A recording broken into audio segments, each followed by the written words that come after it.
warahmatullahi wabarakatuh. Kenalkan, nama saya Gloria Zakia. Sini saya akan menjawab pertanyaan dari sesi yang Ibu berikan di UAS. Apa pengertian dari komunikasi? Dari banyak pengertian yang didefinisikan oleh para ahli, pengertiannya pertama, menurut James Stoner, pengertian komunikasi adalah suatu proses pada seseorang yang berusaha untuk memberikan pengertian dan informasi dengan cara menyampaikan pesan kepada orang lain. Kedua, menurut Profesor Dr. A.A.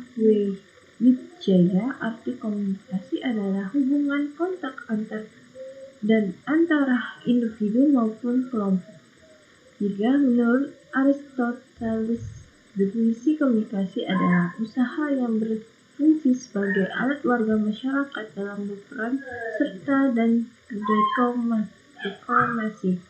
Jadi, komunikasi adalah suatu penyampaian informasi, baik itu pesan, ide, dan gagasan dari satu pihak ke pihak lainnya. Nomor 2. Mengapa ilmu komunikasi harus dipelajari?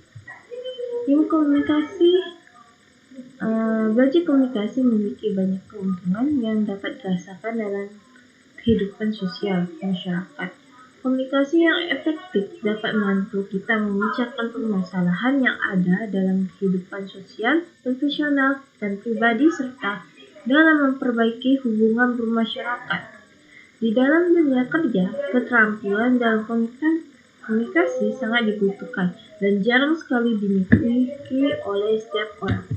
Ketiga, jelaskan komunikasi organisasi secara makro dan mikro. Komunikasi organisasi adalah sebagai bentuk pertukaran pesan antara unit-unit komunikasi yang berada dalam organisasi tertentu. Pendekatan makro adalah organisasi dipandang sebagai suatu struktur global yang berinteraksi dengan lingkungannya. Beberapa aktivitas komunikasi organisasi menurut pendekatan makro. Yang pertama, memproses informasi dan lingkungan. Kedua, identifikasi. Yang ketiga, integrasi dengan organisasi lain. Keempat, penentuan tujuan. Pendekatan mikro adalah memfokuskan pada unit dan subunit pada organisasi. Komunikasi yang diperlukan pada pendekatan ini adalah komunikasi dalam ruang lingkup internal anggota kelompok. Beberapa bentuk komunikasi organisasi dalam pendekatan mikro. Yang pertama, orientasi dan latihan. Kedua, keterlibatan anggota. Ketiga, penentuan iklim organisasi. Keempat, supervisi dan pengarahan. Kelima, kepuasan kerja. Keempat, atas dasar apa begitu pentingnya arus komunikasi ke atas? Jelaskan.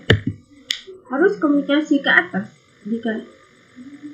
dikarenakan komunikasi ke atas dalam sebuah organisasi berarti bahwa informasi mengalir dari tingkat yang lebih rendah atau bawahan ke tingkat yang lebih tinggi. Penyelia. Komunikasi ke atas adalah pesan yang mengalir dari bawahan kepada atasan atau dari tingkat yang lebih rendah kepada tingkat yang lebih tinggi. Tujuan dari komunikasi ini adalah memberikan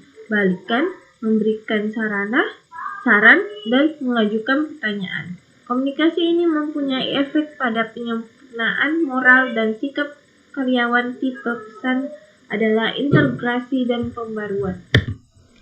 Kelima, strategi apa yang harus diperhatikan agar terjadi komunikasi yang efektif? Agar komunikasi tersebut berjalan dengan baik dan efektif sesuai dengan yang diharapkan, maka diperlukan strategi komunikasi. Strategi komunikasi yang baik haruslah mengikuti prosedur ataupun tahap-tahap komunikasi agar apa yang disampaikan didengar oleh lawan bicara. Komunikasi langsung dan tidak langsung merupakan strategi awal yang dapat dipilih. Apakah ingin berkomunikasi secara langsung atau berkomunikasi secara tidak langsung? Beberapa strategi komunikasi yang efektif berikut ini. Yang pertama, analisa yang ingin dikomunikasikan. Yang kedua, target audiensi. Ketiga, efek dari komunikasi. Keempat, carilah partner pendukung. Kelima, tentukan pembahasan. Keenam, cara penyampaian. 7, membagi tugas. 8, buat 2 atau 3 rencana. 9, buat anggaran biaya. 10, pengawasan. 11, evaluasi. Ke-12, pemilihan media penyebar informasi. Ke-13, sopan. Ke-14, mudah didengar. Ke-15, ramah dan memberi kesempatan kepada lawan bicara. Ke-16, terbuka dan menerima pendapat. Ke-17, kredibilitas informasi. Nah, itulah pertanyaan-pertanyaan yang saya jawab dari tugas yang Ibu berikan di Google Classroom. Sekian dari saya. Wassalamualaikum warahmatullahi wabarakatuh.